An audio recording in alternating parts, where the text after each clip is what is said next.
हरे Krishna. Morning जपाल session में आने वाले सभी भक्तों का बहुत बहुत धन्यवाद। आज का शिला प्रभुपाद जी का कोट है 1976 Melbourne. Nowadays people are very fond of diving within the water and swim. This has become a fashion. So next life they are going to become fish. Yes, if you at the time of death, if you think of that, how to swim very nicely within the water, that means next life nature will give you a fish life. You get it. That is God's mercy. Why you artificially try to become a fish? You become actually fish. That is nature's gift. Hindi में अनुवाद है, आजकल लोगों को पानी में कूदने और तैरने का बहुत शौक है। यह फैशन बन गया है। तो अगले जन्म में वे मछली बनेंगे। हाँ, मृत्यु के समय यदि आप यह स्मरण करते हैं कि पानी में अच्छी तरह कैसे तैरा जाए, तो इसका अर्थ है कि प्रकृति आपको अगला जीवन मछली का देगी, वही मिलेगा आपको। यह भगवान की कृपा है। तुम कृत्रिम रूप से मछली बनने का प्रयास क्यों कर रहे हो? तुम असली मछली बन जाओ। यह प्रकृति का उपहार है। हरे कृष्ण प्रभु जी। हरे कृष्णा, धन्यवाद, प्रणाम। हरे कृष्णा। तो इस कोट में श्रील प्रभुपाद बता रहे हैं कि हमारी किसी भी भौतिक वस्तु में एडिक्शन हो जाए, व्यसन हो जाए, तो हम वही अगले जन्म में बनने का जोखिम उठाते हैं। भगवद गीता में भगवान कहते हैं, यम यम वापि स्मरण भावम त्यजते अंत कलेवरम तम तम एव एति कौन्तेय सदा तद्भाव भाविता। कि अंतिम समय में व्यक्ति की जो भावना होती है, जिसमें अटैचमेंट होती है, जो वो याद करता है, वो उसी स्थिति को प्राप्त करता है। और अंतिम स्थिति में किस चीज की हमारी एडिक्शन होती है, अट्रैक्शन होती है, जो हम सारा जीवन करते रहे। इसलिए हमें बड़ा सावधान रहना चाहिए। हमारे जीवन का लक्ष्य कृष्ण प्राप्ति को फिक्स करके उसके अतिरिक्त सभी जो साइड अट्रैक्शंस हैं उनसे बचना चाहिए। एतावान सांख्य योगाभ्याम स्वधर्म परिनिष्ठया जन्म लाभ परा पुंसा अंते नारायण स्मृति। श्रीमद् भागवत में कहा गया है कि सभी सांख्य योग का, कर्म योग का, ध्यान योग का, सभी जो धार्मिक मार्ग हैं, उन सब का लक्ष्य एक ही है, एक ही होना चाहिए कि अंते नारायण स्मृति, अंत में हमें भगवान नारायण की स्मृति आए। ये हमारे जीवन का मुख्य लक्ष्य है। हम कॉलेज में एडमिशन लेते हैं, मान लीजिए इंजीनियरिंग कॉलेज में एडमिशन लेते हैं, तो उसमें इंजीनियरिंग डिग्री प्राप्त करना वो हमारा मेन एम है। बाकी हम स्पोर्ट्स में पारंगत हो, डिबेट में पारंगत हो, ड्रामेटिक्स में पारंगत हो, इसका कोई महत्व नहीं है। जब तक हम डिग्री नहीं लेंगे, ये चीजें किसी काम की नहीं है। अनेकों उदाहरण शास्त्र में मिलते हैं हमें। सबसे अच्छा उदाहरण में मिलता है महाराज भरत का। श्री प्रभुपाद जी भी इसको उसमें कोट करते हैं, यम यम वापि स्मरण भावम, जो श्लोक हमने बताया। महाराज भरत अपने जीवन के अंतिम समय में जंगल में गए। उन्होंने बहुत बड़ी तपस्या की और वो बहुत उच्च स्तर के भक्त बन गए। तो एक दिन उन्होंने देखा कि एक हिरनी जो गर्भवती थी, उसके पीछे एक शेर भाग रहा है। वो हिरनी नदी में कूदी, उसने एक बच्चे को जन्म दिया, मृग शावक को, और वो मर गई। ये वो देख रहे थे भरत महाराज। तो उन्हें स्वाभाविक है उस बच्चे पर दया आई, उसे वो उठा लाए, उसे उन्होंने बचाया, उसे अपनी कुटिया में रख लिया। कुटिया में रखने तक तो ठीक था, उन्होंने उसे अपने दिल में बसा लिया, मन में बसा लिया। उसी के बारे में वो चिंतन करते रहते हैं। कहीं वो थोड़ी देर के लिए चला जाता, तो उन्हें चिंता हो जाती कि कहाँ चला गया, कहाँ चला गया? बचाने तक उनका कर्तव्य था, उसके बाद जो उसका भाग्य है, उसे छोड़ देते हो, ज जहाँ जाता ठीक है। तो उसमें उनकी इतनी आसक्ति हुई कि एक दिन वो जो मृग शावक था, कुछ हिरण के झुंड एक जा रहा था, उसने अपनी जाति वालों को पहचान लिया और वो उसमें मिल गया और चला गया। तो महाराज भरत को उसकी बड़ी चिंता हुई कि वो कहाँ गया? कहाँ गया? कैसे? उसे खोजने लगे, नहीं पाया और उसी का चिंतन करते-करते वो उन्होंने अपने प्राण त्याग दिए और उसके परिणाम स्वरूप उनका अगला जन्म हिरण का हुआ।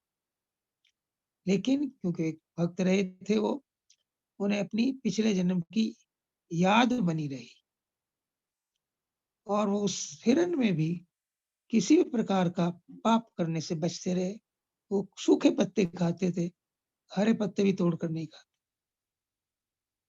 उसके बाद वो फिर जड़ भरत बने,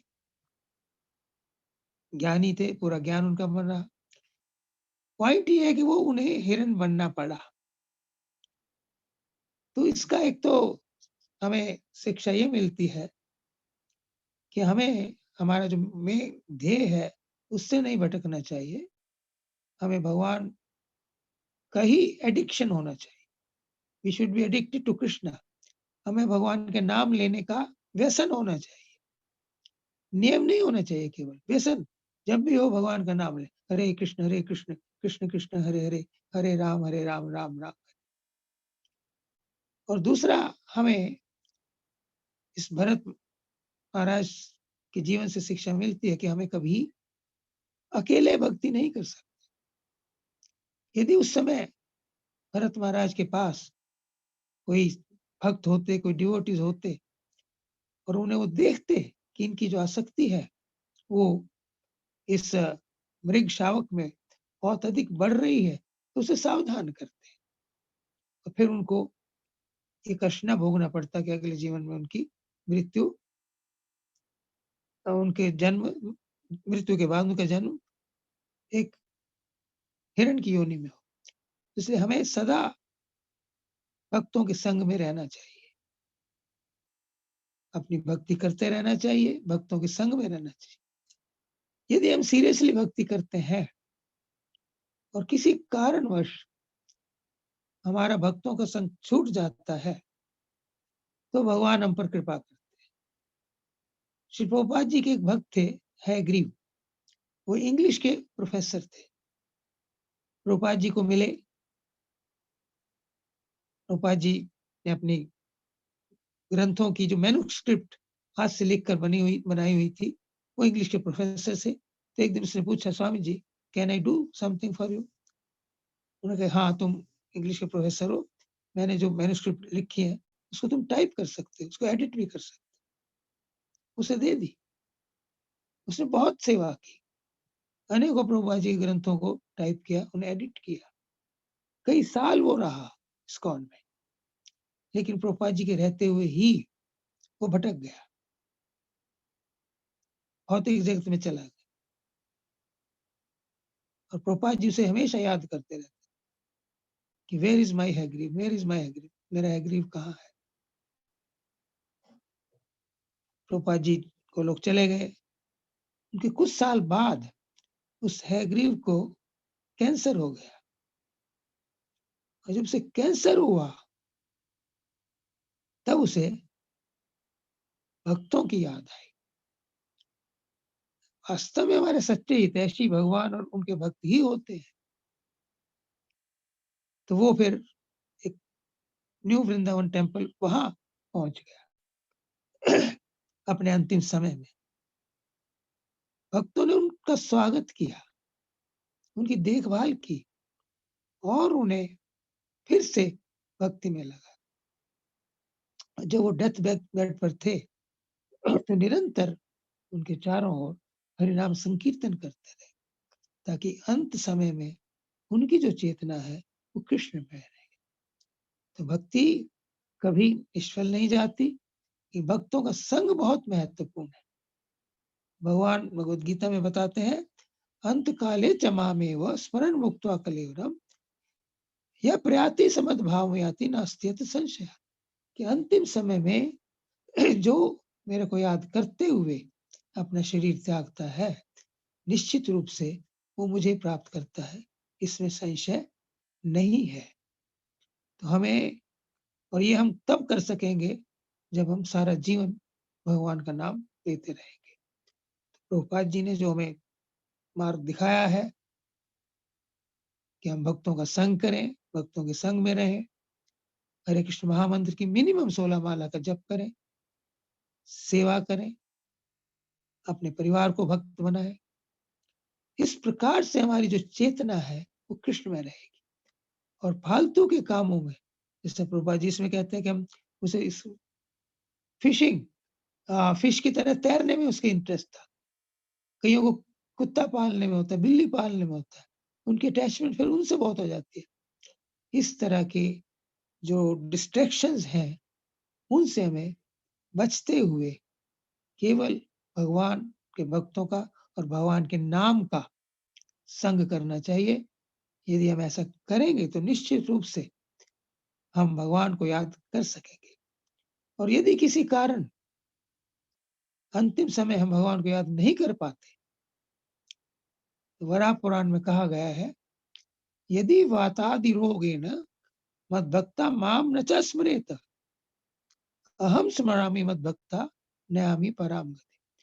यदि वात पित्त दोष, वात पित्त और कफ, इन दोषों के कारण यदि कोई भक्त जो सारा जीवन भक्ति करता रहा है, अंत काल में मुझे याद नहीं कर पाता, यदि वातादि दोष है न मद्भक्ता माम च न स्मरेत, मुझे याद नहीं करता, अहम स्मरामि मद्भक्ता, भगवान कहते हैं मैं अपने भक्त को याद करता हूँ, नयामि पराम गति, और उसको परम गति प्रदान करता हूँ। तो हमारा कर्तव्य इतना ही है कि हम जीवन भर भगवान का नाम लेते रहे, उनकी कथा सुनते रहे, भक्तों का संग करते रहे, सेवा करते रहे, प्रचार करते रहे, और जो परिवार का पालन है वो हम करते रहे, simple living high thinking principle से। तो ऐसा यदि हम करेंगे तो हम पाएंगे कि हमारी जो चेतना है, हमारी जो थिंकिंग है, हमारा जो मूड है, वो कृष्ण में ही रहेगा। और फिर इस बात की गारंटी है कि अंत समय हम भगवान को याद कर पाएंगे, किसी और चीज को याद नहीं करेंगे, किसी और व्यक्ति को याद नहीं करेंगे। और यदि हम ना भी कर पाए बीमारी के कारण, तो भगवान हमें याद करेंगे। तो ये हर प्रकार से लाभ का सौदा है। इस जन्म मरण से के चक्र से बचने का ये सर्वोत्तम उपाय है, शॉर्ट प्रोसीजर है।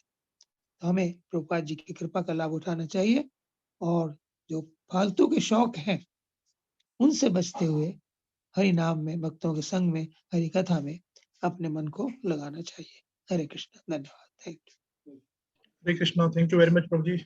आपने बहुत सुंदर बताया कि हमारा अंत समय में जैसा ही भाव होगा वैसी ही गति प्राप्त होगी।